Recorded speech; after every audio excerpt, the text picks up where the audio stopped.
curse upon thee. In the end, when this malignancy has won, you shall be like it, burning in a lake of sulfur and brimstone. Forever and ever.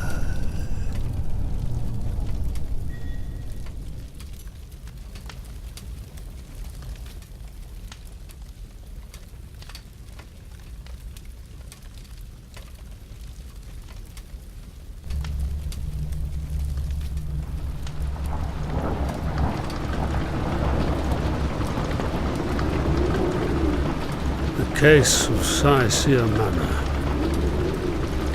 I was in the twilight of my venerable career when it first came to call.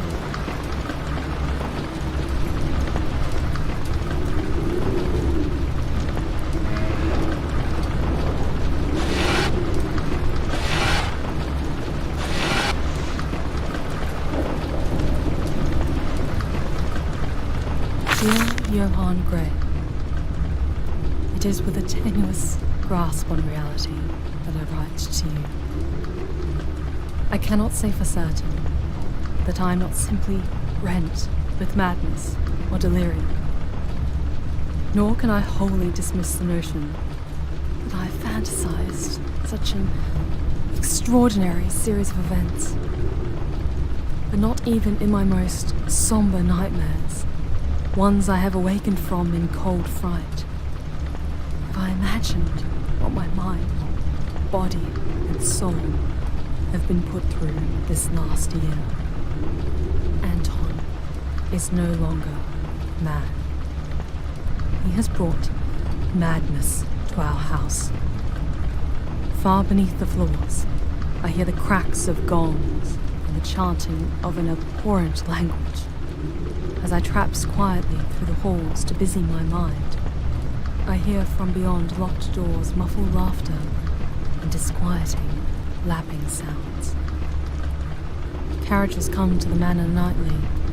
Anton himself escorts their cargo, usually oblong boxes or hefty burlap sacks, into the catacombs he has excavated below the foundation itself. I beg of you, intervene on my behalf and unmake this horror from the earth. Anton, I believe him to be a practitioner of blasphemy, a necromancer, in service to a being he prays to whilst knelt to the moon. He calls it the Ramlord.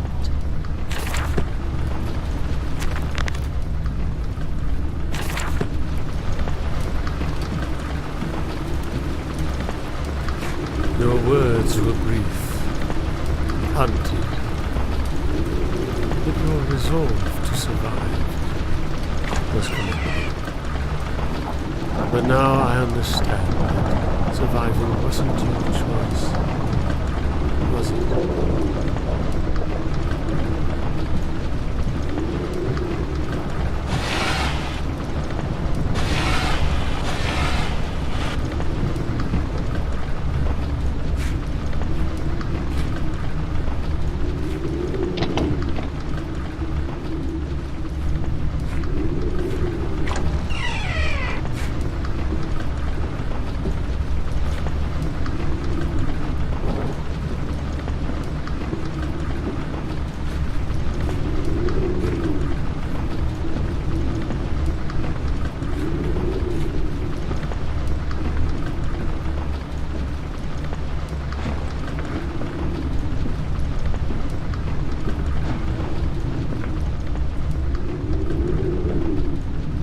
Etched in papyrus, a forgotten language bore forth the blasphemous secrets of life and death.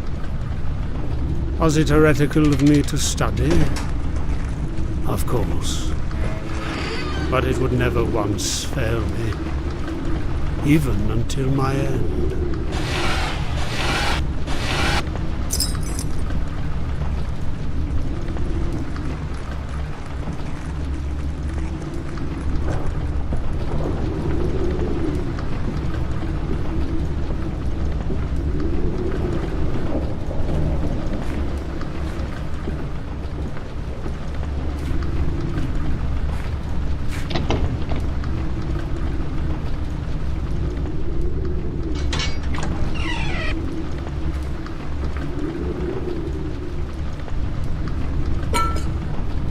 abominations that crawled beneath the manor no doubt drooled in ravenous anticipation to my arrival. Anton was a foolish creature. It did not know the fury I would impose.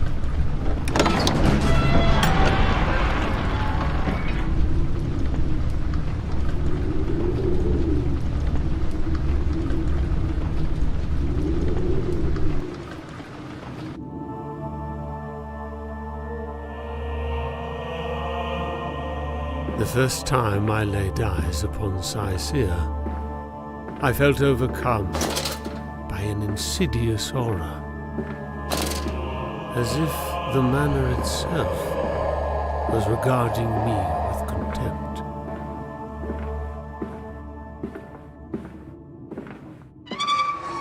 One of Anton's famous revelries had found its way outside. For weeks, the attending sycophants would ply for political sway with the Baron.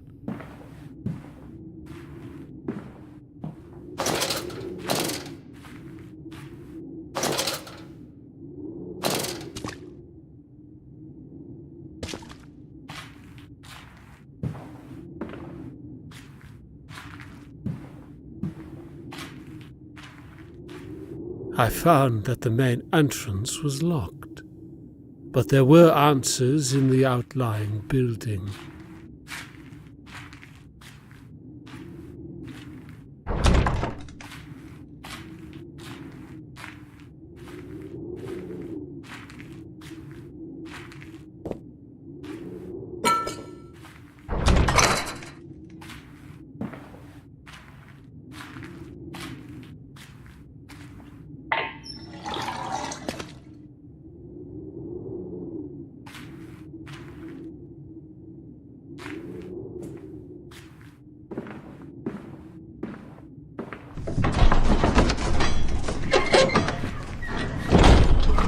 I recognized the altar from the Key of Solomon. They were bound messages, displayed for the one invoking the ritual on the altar. Evidently, you left these for me throughout the estate.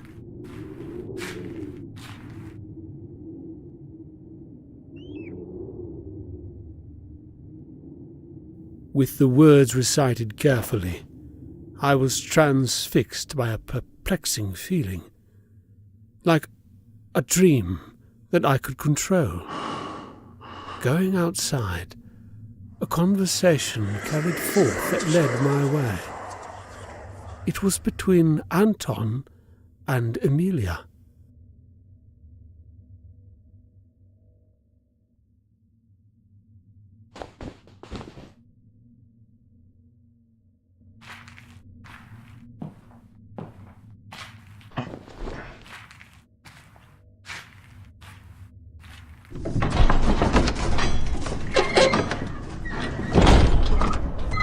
Tell me, dear, why have you been tense this evening?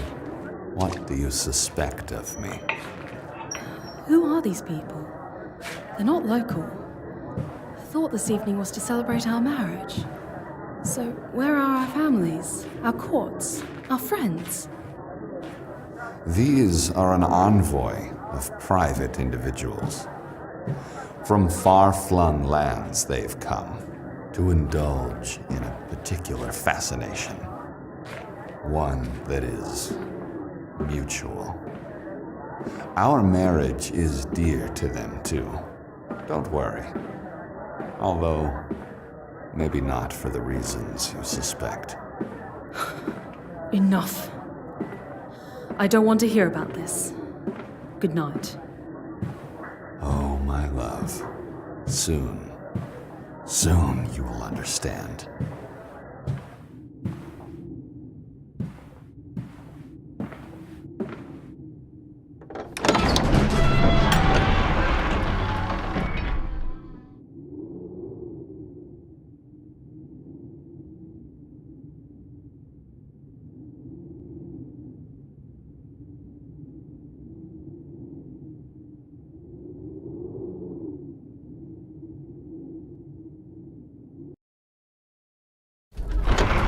sinister overture possessed the silence.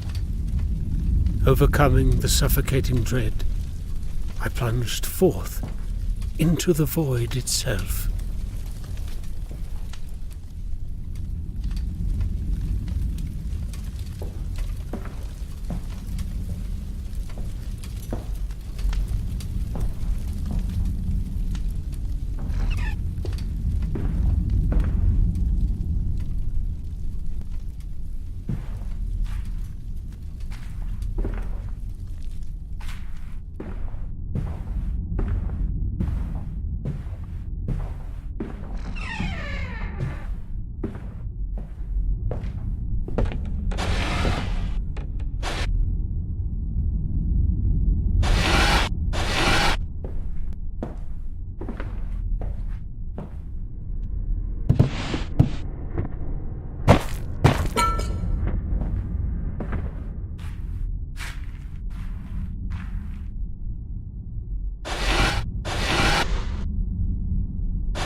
I found the room ahead was locked. It was my only way forward.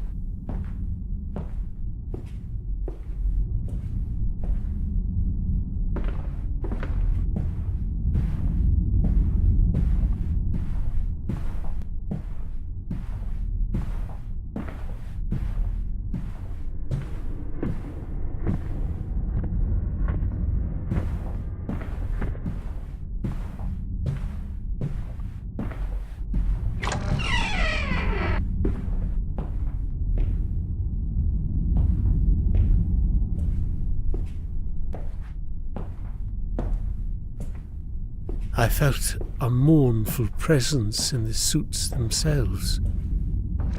It was only later that I discovered why.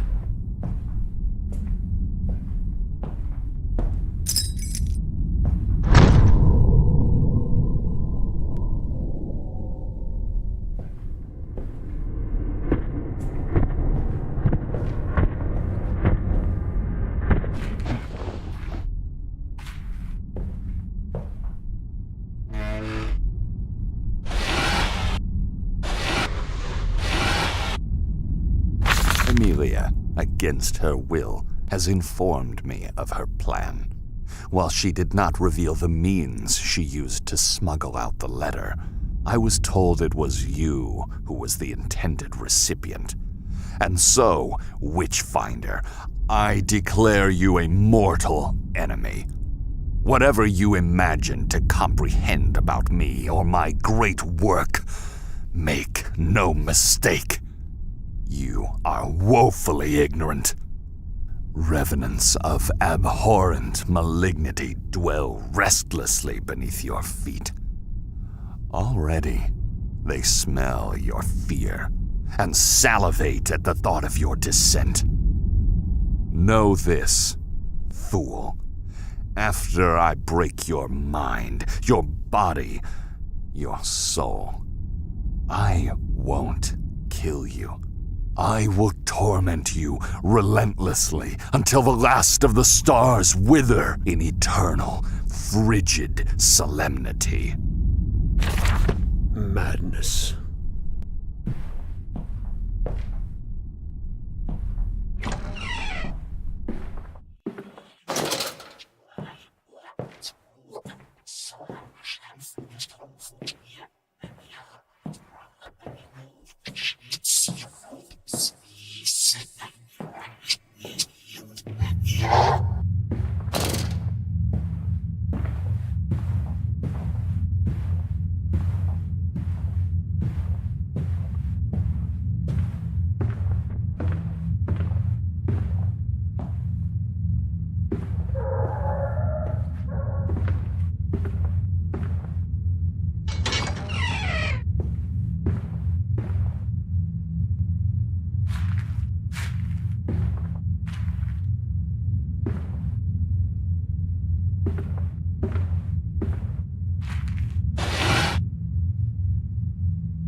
I found the journal of one Albert Kepler, the man you convinced to deliver your letter in secret. Tell me, how did you convince him to abandon his life for you? Was it bribery? Love? There was a passageway hidden behind the bookshelf. Curious that Anton built so many avenues that led below. What was the ultimate intention for his guests?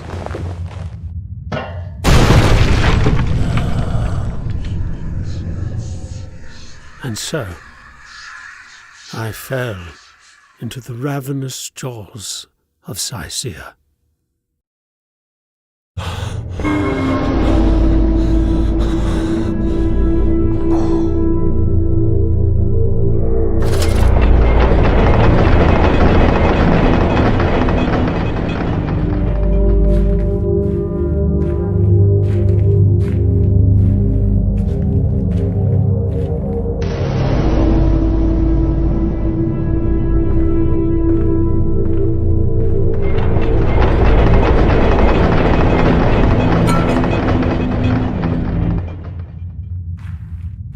I knew I was unwelcome in this domain of madness, but stalwart I remained, pressing deeper into the festering catacombs.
I was rid of that cyclopean tunnel. I found myself in the decrepit basement of the Overlook Library, unaware that I would soon meet you, Amelia. Each of the tomes bore a revolting subject matter. I am still suspicious how a baroness could so easily comprehend the occult. Tell me, is that why Anton was drawn to court you?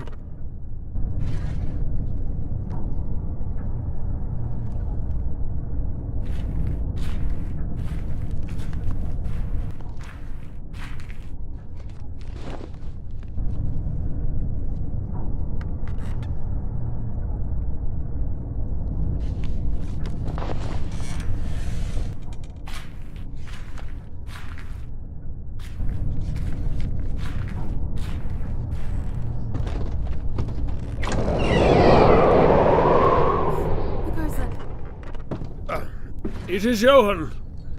I received your letter. Where are you? I'm over here. Johan, thank God. I need your help getting out of here.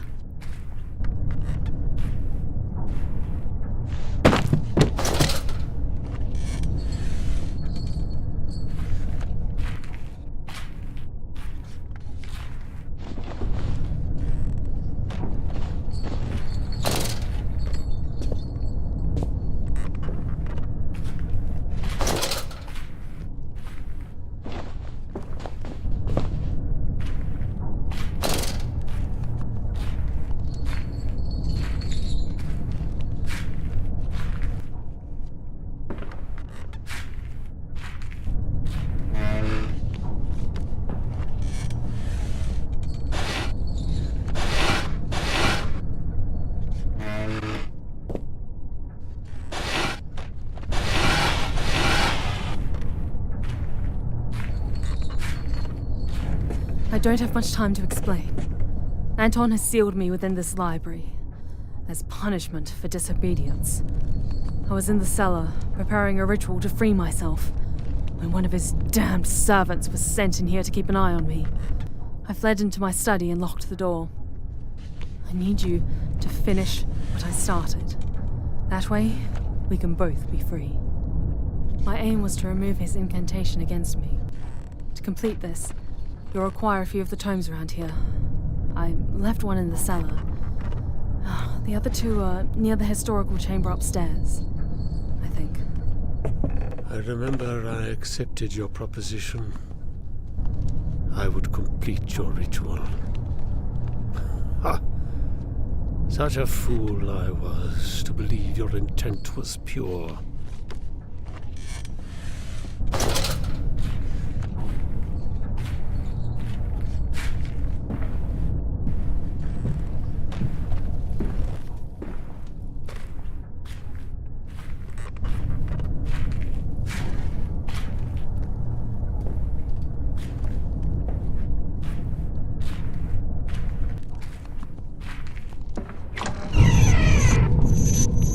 The creature was once a guest of Anton's, having undertaken his process of transfiguration.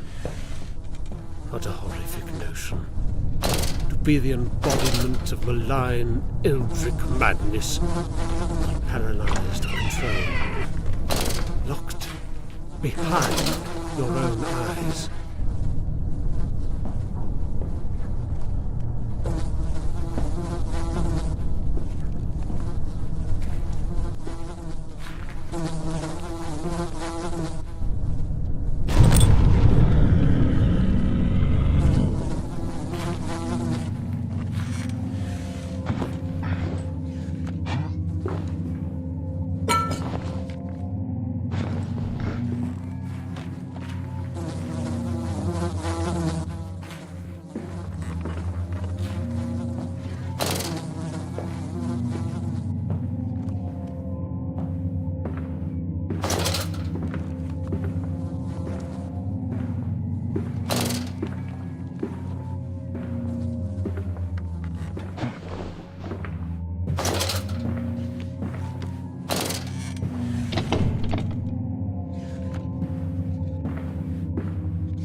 hand, I went to the ritual circle downstairs.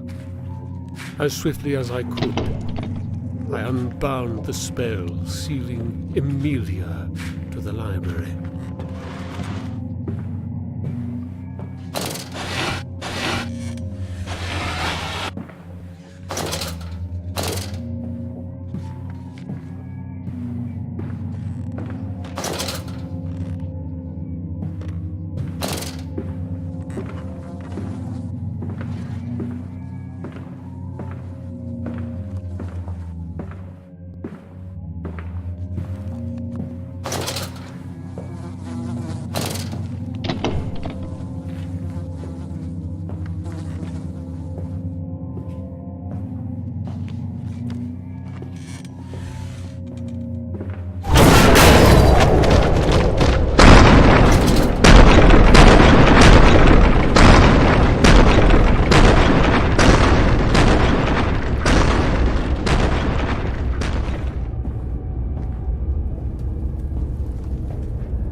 Now that I know you deceived me, I want you to tell me. What really spoke to me from behind that locked door?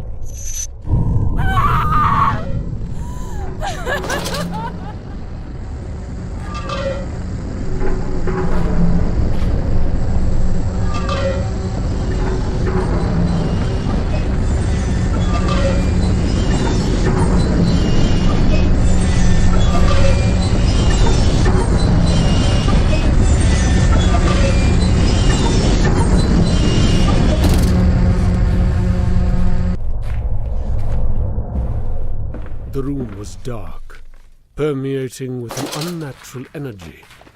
I discovered many artifacts about you, none more important than the gravestone outside. Your first child? I failed to judge you for its accidental demise. I would have done the same as you.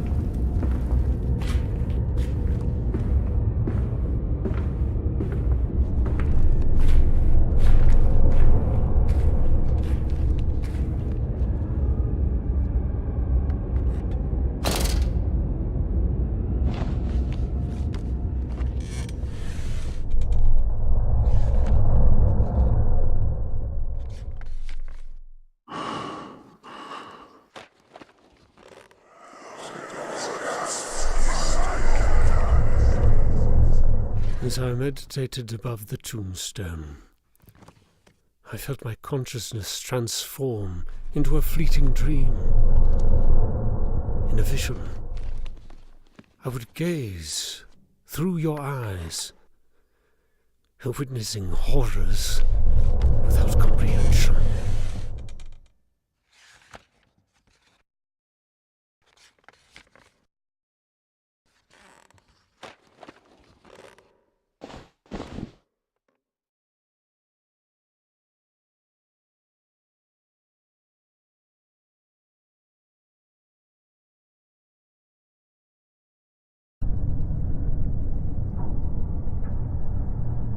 April 19th, 1836. He withdrew from me emotionally, stowing himself away behind an indefatigable calmness. My access to our home was restricted, before finally ending in permanent bedroom arrest. Servants of a singularly disquieting caste tended to my baser needs, but it was the loneliness, above all, that tormented me. But as the weeks bore into months, I was made aware of a singularly terrifying company. Someone was growing inside me.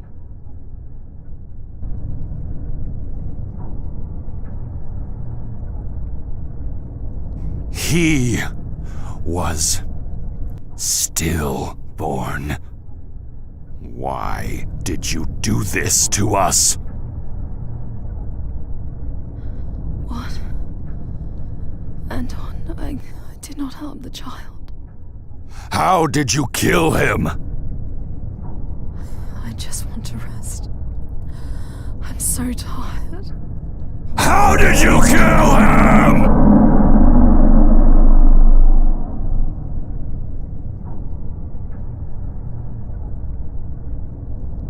In the months after the miscarriage, Anton fled the manor and abandoned me to walk these halls alone. After months of lonesome excursions down every corridor, through every trail in the forests, I reached a conclusion of mind that he no doubt intended for me. Last night, I celebrated what remained of my life and the wonderful memories I will take with me. I danced and sang, cried and screamed the whole night through. I did not want to forget the sound of my own voice. One last celebration. Now, I will end this madness. I will not succumb to starvation, nor the frigid grip of insanity. Instead, I shall rend my arms with a knife until exsanguination embraces me with its cold, final recourse.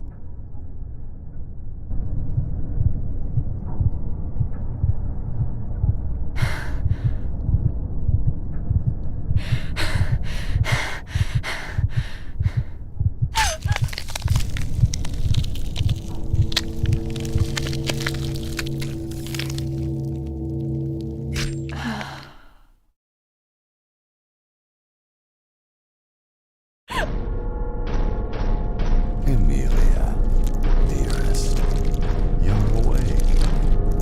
I'm glad. Did you truly believe I would leave you forever? No, my love. We are now joined, eternally, renewed, without sacrament, without the burden of life. You won't be able to kill our son again, Amelia. Not like this. We will try again and again until we've brought our Lord, his vessel. Why are you crying? Do you not see the divine purpose?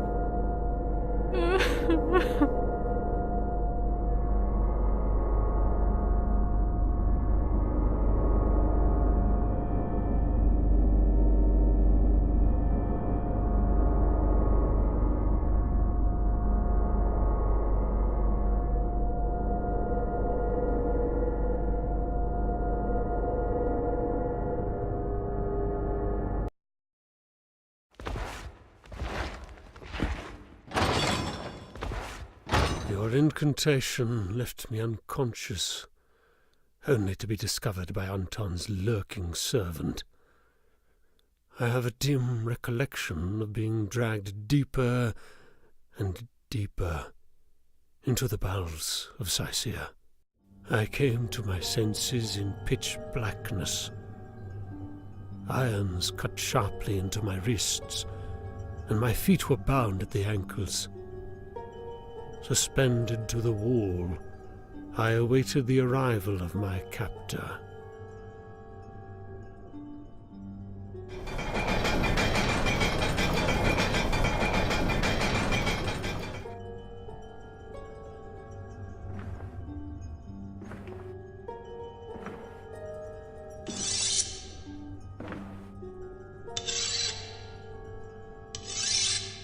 Johann, we meet at last.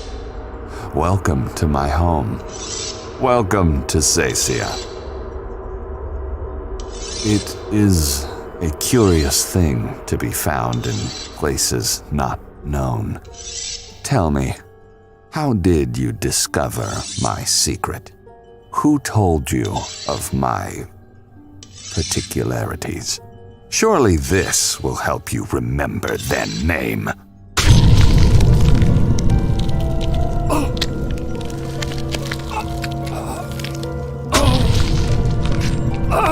I will not share words with you, creature.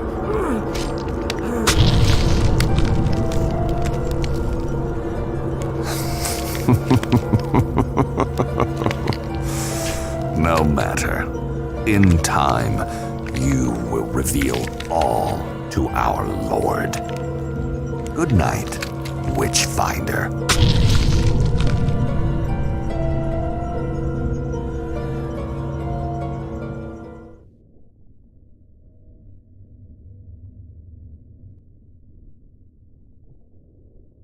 Let my dying breath bear forth this curse upon thee.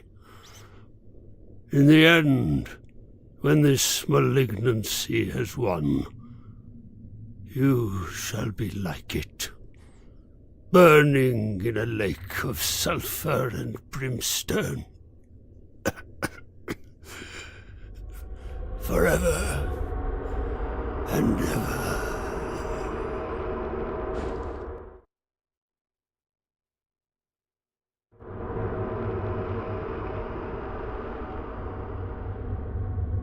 But that would not be the end of me. As I rose to my feet, I stood in awe of the intricate ritual twisted in abhorrent suggestion. I knew at once I had been brought back from the dead. A dull ache of inner pain coursed through my cold frailty, but I still possessed the inexorable fire of my conviction. He should have buried me in cement if he ever desired victory.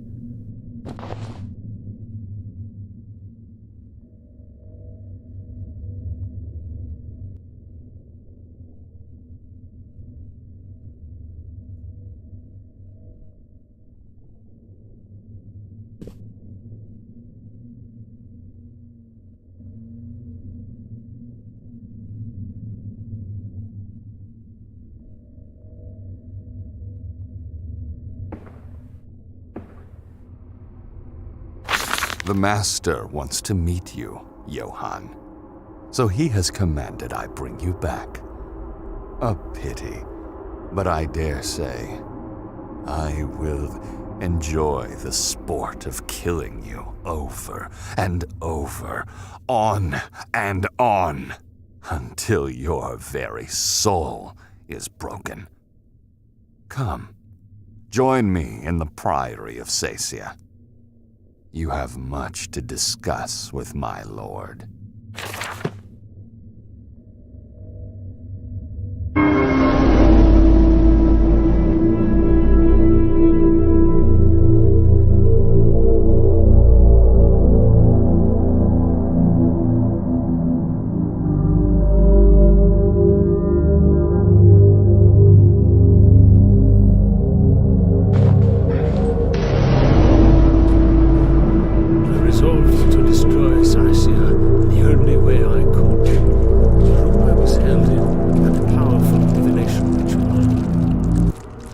Grimoire, holy water, and salt, I could perform a cleansing banishment.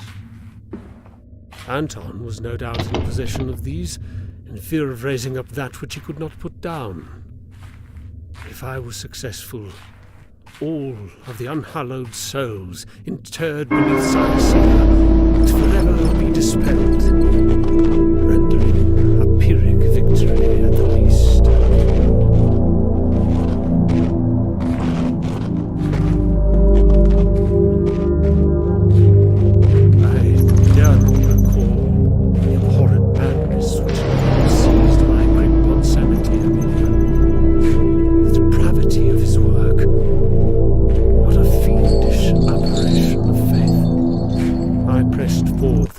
darkest recesses of Anton's blasphemy.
After traveling the abyss, I finally found what I was looking for. I stilled my mind for the journey remaining. I thought of home. I thought of eternity, calling my name.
I found the Priory of Sicea, a sacrilege. It held blasphemous tomes beyond even my own comprehension. If I had the ability, I would have torn every brick down from that pagan temple.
I found the holy water at last.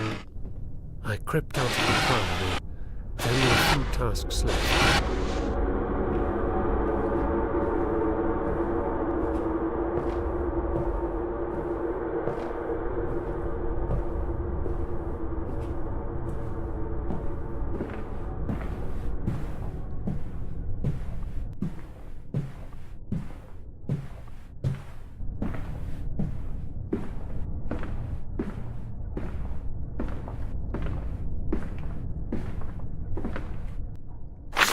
We worship the false creator, the master of our material realm, as our true lord. He is the Leviathan. His wings span from shore to shore, and his emphatic will cultivates us in twisted purpose. From the blackness between the stars he dwells, and as he rebelled from his father, so have we from ours. Casting aside our pelagic ancestry, we embrace our black trip to scorn and apathy. His voice resonates within, though we see not his form. His blood courses in our blackened hearts, though we feel not his warmth. His soul possesses the worms that gnaw at our bones. From that inner world we direct the malignancy which infects the false and the weak.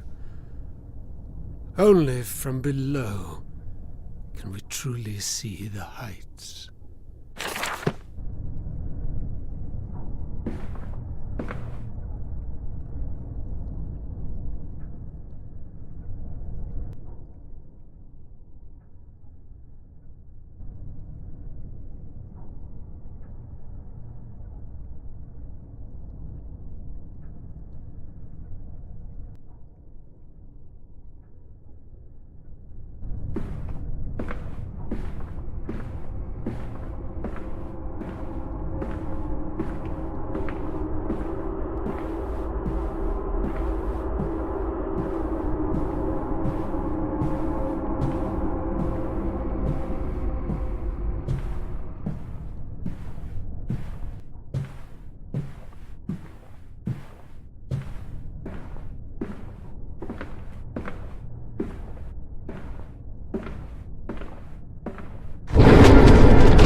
Returning back to the ritual chamber of my rebirth, I heard a brief interrogation between Anton and an unknown supplicant. You were the topic of conversation, Amelia. Speak, crone, lest I torture you further for your insolence. Do not presume to hold sway over me, Welch. You will tell me at once who gave you the letter? Who told you to deliver it to the mainland? Amelia, I will kill you!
Mangled beneath the antediluvian wreckage, Anton had succumbed to a fate twisted by his own hubris. A fitting demise for something that believed it could betray the wishes of a demon. I feel thy presence, Witchfinder. Gaze upon your rotting trophy. Hold your head high in victory. My Lord may have punished me, but it was I who failed him. I could not believe Amelia betrayed me, betrayed our family. I accept my fate. Have you done the same? There is no victory here for any of us. You've bound our souls to eternal damnation. You will rue the day you sold yourself to that abomination. At least I walked beside my God. You will be enraptured to his frigid, eternal tomb. Divinity is an infection spread through the air by the poisonous tongues of lost men, bisected in between truths stolen from older beliefs and outright fabrication. Your exalted mythos was groomed and pruned and manipulated throughout the course of time. From those untold aeons before man first crawled, lie the lost secrets that only the dead can remember. And I studied them all. I've cultivated a thread dating back thousands of years, before the Nile split and before the first bricks of Memphis were laid. I became enraptured by a horrifying proposition. A moral sacrifice that crept between the gates of my imperial mind, when only such things can, in my quietest dreams. I raised the dead and plied their terrified, agonized minds for the answers I sought. I was in relentless pursuit to make contact with a singular being, the voice of the void itself. I knew it was still alive, without ego, without purpose. A cataclysmic maelstrom of unreality, beckoning me to grant it access, to reconstruct the banal restrictions of my reality. It called itself the Ramlord, Lucifuga. Enough, creature. I will not stand to listen to your blasphemy. Before I draw my last breath, I will burn everything to the ground and purify this unhallowed crypt. The abhorrent madness from out of time has seduced you, but I will trap it forever in these Stygian catacombs. Have you any last words, Baron?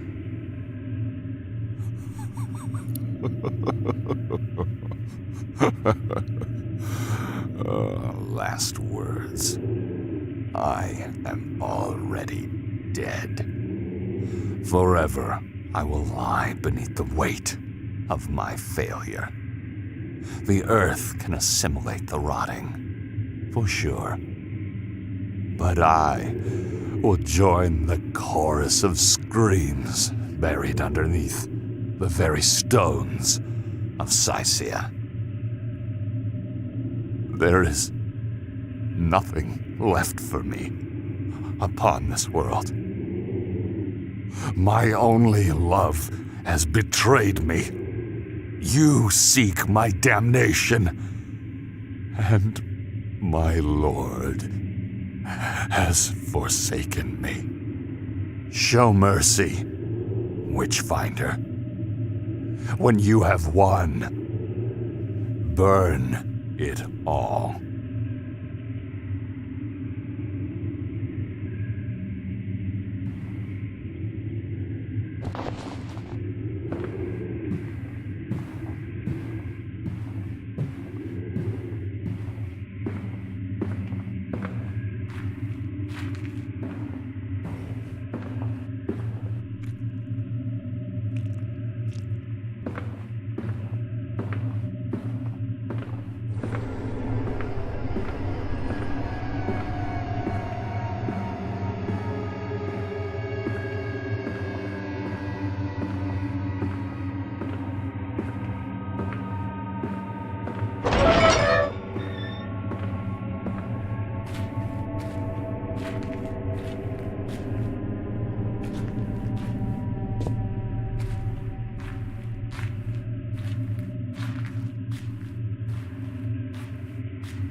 Soaked from the evening storm and shivering from the morning frost, his frail and broken visage stood trembling before me.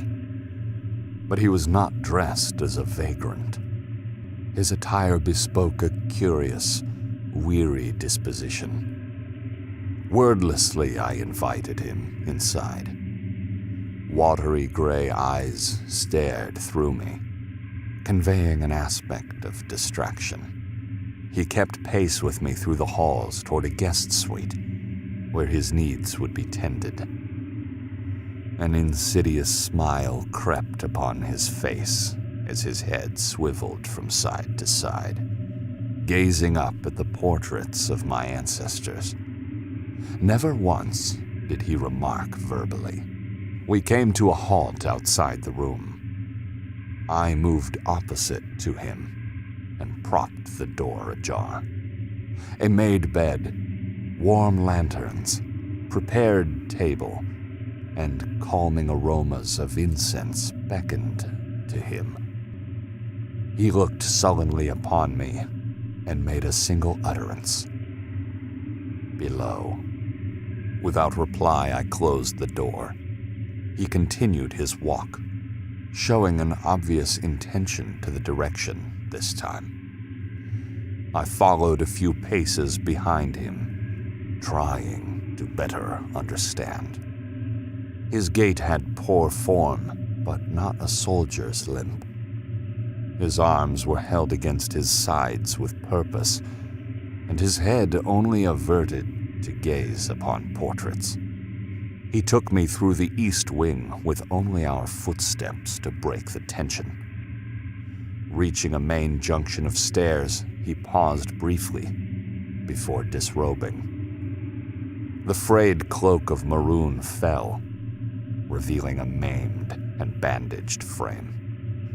The tattered scraps of cloth belied the horrific quantity of scars he possessed. With the locomotion of a stiff marionette, his descent into the darkness began. I grabbed a lantern and followed suit. We passed down through the overlook library into the inner sanctum, and from there, tailed off into the crypts. I did not know how he knew of their existence, but would not confront him without answers first.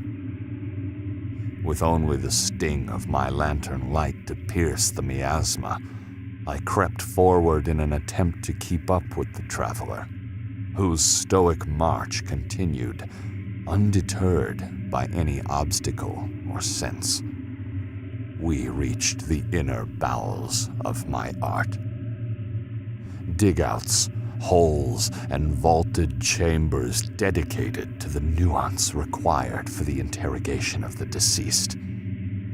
We reached an older room, knee-deep in the ashes and bones of the ones who bore no more use to me. The traveler got down to his hands and knees and began to dig feverishly in the carnal remains. With abandon, he tossed various limbs and protrusions into the air behind him. I stepped out of the way and extended my lantern to observe with morbid fascination. He began to patiently inspect the wrists and hands before discarding them with careful consideration. Before long, an audible gasp broke the bustling of his efforts. He snatched up the intact bones of a left hand, and before letting out a broken sob, held it close to his chest.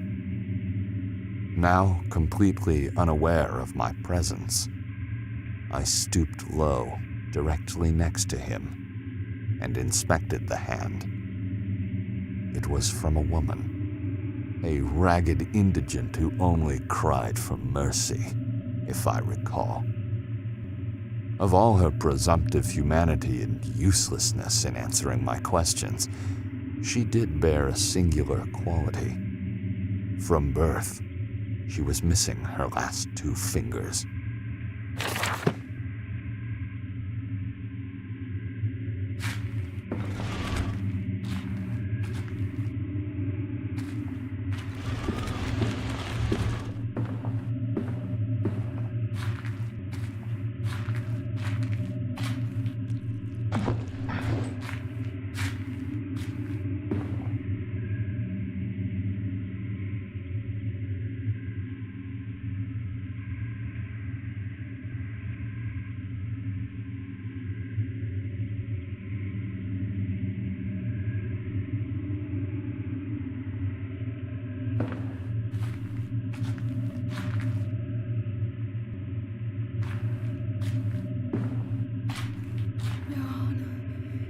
Please, come in here. I need to talk to you.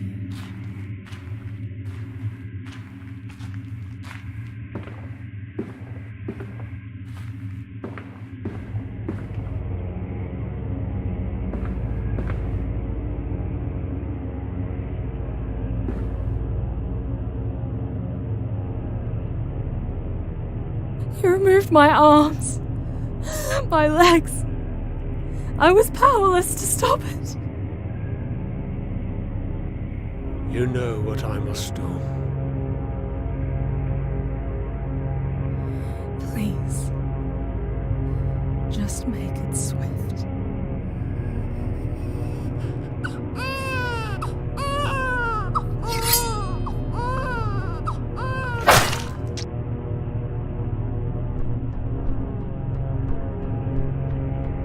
Speak with me a while, Johan. Tell me of your journey. We have little else to do. For as you must know, there can never be an escape for us. Cecilia will degrade into a dilapidated ruin, a curious study of a family vanished, and a manor abandoned. But we will never be found.